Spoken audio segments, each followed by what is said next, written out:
Hello friends, स्वागत है आपका अपने यूट्यूब चैनल #क्रिएटिव आरती पोरवाल में।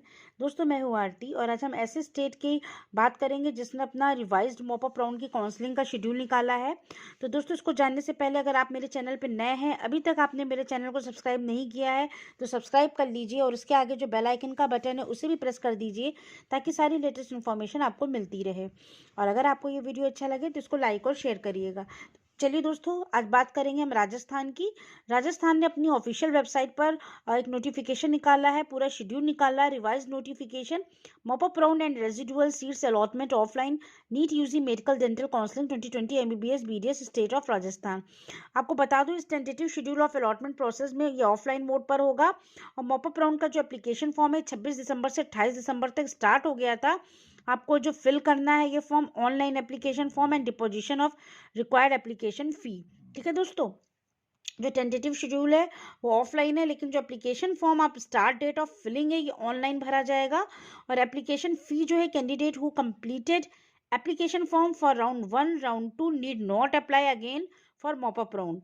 Candidate who did not complete both the parts, part 1 and part 2 of the application form for round 1 round 2 may now complete their part 2 of the application form।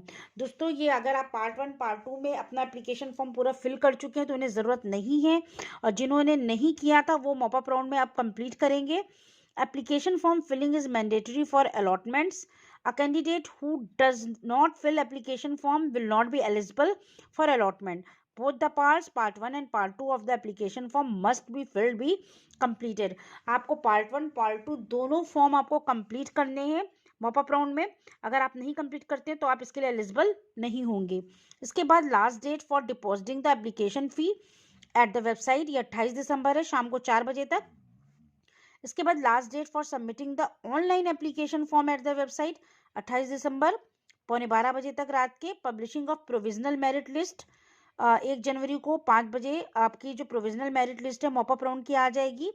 फिर provisional vacant seat matrix इसका जो है mop up round का वो 1 जनवरी को शाम को 5 बजे आएगा। इसके बाद mop up round seat allotment before the board at the venue at the government dental college Jaipur GDC Jaipur में 2 जनवरी से सुबह 9 बजे से लेकर 3 जनवरी तक इसमें सीट अलॉटमेंट किया जाएगा। इसमें आपको ओरिजिनल डॉक्यूमेंट्स लेके जाने, सब वेरिफिकेशन होगा। फिर रिपोर्टिंग जो करनी है, ज्वाइनिंग और रिपोर्टिंग जो इसकी होगी वो 3 जनवरी से 7 जनवरी तक होगी, 9 बजे से 4 बजे तक। इसके बाद एप्लीकेशन फॉर्म जो रेजिडुअल सीट्स है उसके लिए जो स्टार्ट होगा, start date for filling online application form and deposition of required application fee ये 5 जनवरी से 6 जनवरी होगा। दोस्तों, रेजिडुअल सीट्स का मतलब है जो राजस्थान के ही है उनके लिए, मतलब स्टेट कोटा के लिए। और ये जो आपको पहले अभी बताया ये पूरा ऑल इंडिया यानी सभी के लिए ये आपके लिए होगा, जो भी करना चाहें। अब जो हम बता रहे हैं ये खाली रेजिडुअल सीट्स हैं। इसमें जो होगा ये 5 जनवरी से 6 जनवरी के बीच एप्लीकेशन फ़ी भरी जाएगी और आपका डिपोजिशन होगा।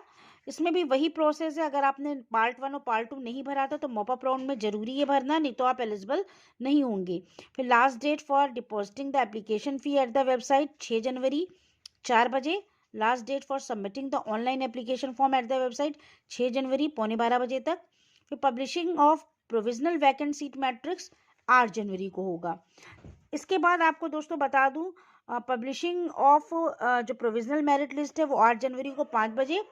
फिर residual seats allotment MBBS in government college JMC Jawahar RUHS में जयपुर में होगा 10 जनवरी को सुबह 9 बजे। इसके बाद मॉप अप राउंड 2 डेंटल के लिए होगा। दोस्तों, ये मॉप अप राउंड 1 था, अब मॉप अप राउंड 2 जो है ये डेंटल के लिए कब होगा।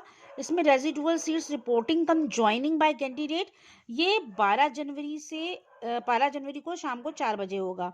इसके बाद residual seats allotment in private medical और डेंटल कॉलेज ये for admission on residual seats candidate are required to contact the concern medical dental college directly. ये लास्ट डेट इसकी 14 जनवरी है। तो दोस्तों, the candidates having other eligibility criteria आपको 11th की भी जो है अलॉटमेंट लेटर के समय ले जानी है, और 1st से 10th after exhausting the candidate having other eligibility criteria between 1st and 10th। Candidate in eligible for allotment in mop up round, अब ये सुन लीजिए कि कौन कौन इन एलिजिबल है। A candidate who has resign from the seat allotment and joined in round 2 are deemed to be joined in round 2 will not be allowed to participate in mop-up allotment process। वो candidate जिन्होंने seat allotment में seat resign जो है छोड़ दी थी, resign कर दी थी and join किया था सेकेंड राउंड में डीम्ड यूनिवर्सिटी में या राउंड 2 में, तो विल नॉट बी वोएबल नहीं होंगे।